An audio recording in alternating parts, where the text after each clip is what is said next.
exercise. Remember, a lot of it's emotional. So the emotional, if you're so attached to your stuff, it keeps you stuck in the past. It really does keep you from moving forward. And you know, we all are meant to grow and evolve. But if you're so attached to your stuff, it's like, you know, the elephant in the peanut butter. You can't move out because you're just all this stuff is around you. So if you can move away from your stuff, it's a deterrent to moving forward and living the life that you were supposed to live. You know, practical.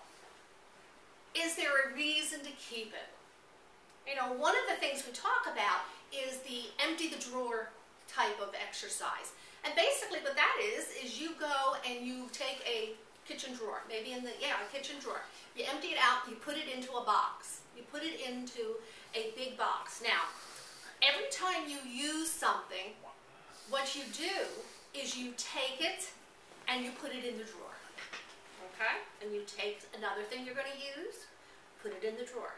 Now, at the end of either 30 days or 60 days, if you haven't used something, then it is time to let it go.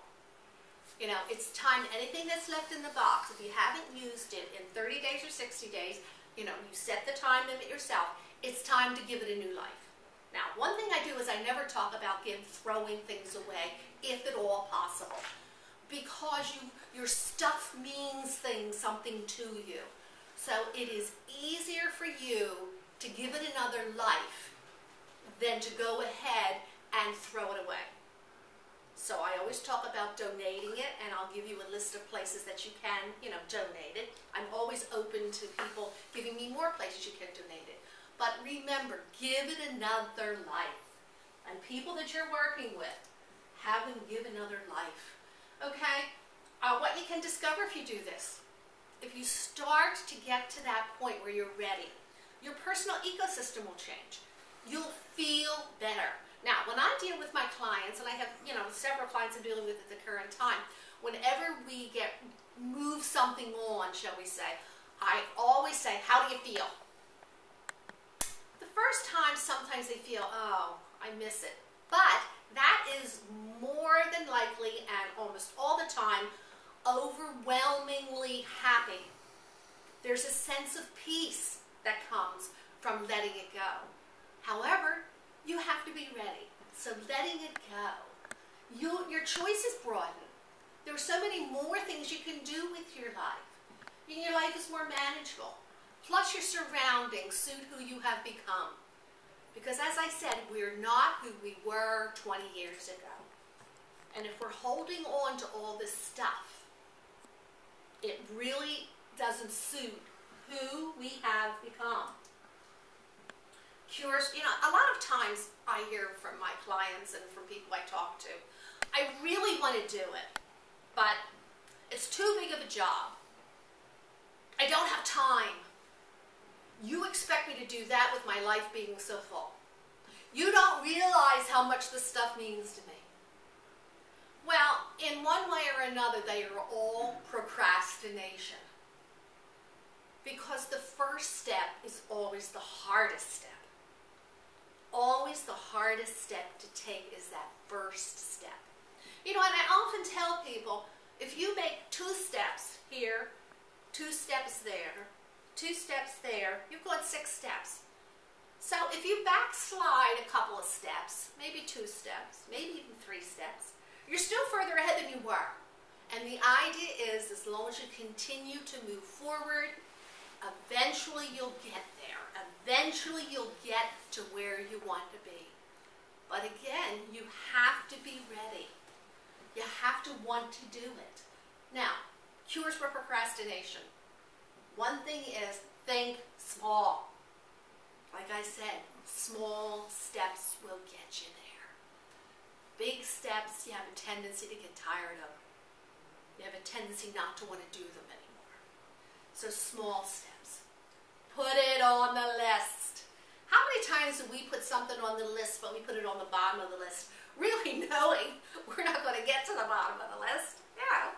So then what happens? The next day we make another list from the things that were left on the list.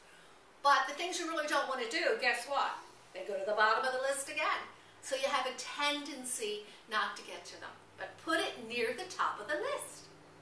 It is really important, if you are ready, to move forward. Write it on the calendar. Write it in ink. You know, we have a tendency, if we write things in pencil, to erase them as if they didn't exist. You know, if you take your calendar and you select a start date and you write it in ink, you have a tendency to remember it. You have a tendency to do it. Because you just can't, you can cross it off, sure, but you can't erase it and act as if it never happened. And you know. Now, start early in the day. Now, I always say start early in the day, but I have to tell you, I've worked with clients who said, no way. You know, some people just aren't, have the energy in the morning. You know, they start slow. I happen to be one of those people that I get up, I start doing things, you know, and then as the day progresses, at 10 o'clock at night, I'm dead. But there are a lot of people who by, you know, 3 o'clock in the afternoon, maybe 7 o'clock at night, have a lot more energy. You know yourself. You know when your best time is. When your best time is, remember, put it on the calendar. Make an appointment with yourself. But again, that being said, remember what I said before. If you are doing it and you get so frustrated with it, or somebody calls you and say, let's go get a cup of coffee, or, you know, a glass of wine or something, you know, by all means do it. You don't want to seem that you're sacrificing. Go, do it. But, that being said, remember, when you come back, you owe yourself some time. You owe yourself the other 30 minutes that you didn't do, or whatever. So don't make it a thing that you have to, because you know what? Our have-tos and shoulds become responsibilities. And sometimes we don't want to do our responsibilities, we want to play. So go ahead and play too. There are 4 cluttering syndromes and hoarding syndromes. And basically it's the vicarious clutterer, the comfort clutterer, the hunter-gatherer syndrome, and the sentimental keeper complex. Now, I'll talk just a little bit about each of those. The vicarious, they tend to buy things for other people. They don't need things, but they have a tendency to keep wanting to buy things for other people. You know, grandparents who live far away from their grandkids quite frequently do this. Or if it's the first grandchild, sometimes they do this because they like to see the joy on the kid's face. Comfort accumulation.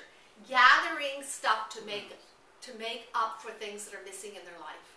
You know, quite often you hear about the people that have, you know, the woman that has 10 cats, or the person who has 500 CDs or whatever. And I happen to have a friend who has that many CDs, you know. But she has a tendency to keep gathering, to accumulate, which sometimes leads to not enough space for the accumulation. The hunter-gatherer. This isn't me. I really have to admit that I have this tendency. I love to find a bargain. I love to find the bargain. It's the hunt. I get a thrill from the hunt. Now, after I get it, sometimes I even don't want it. Sometimes I don't even want to wear it.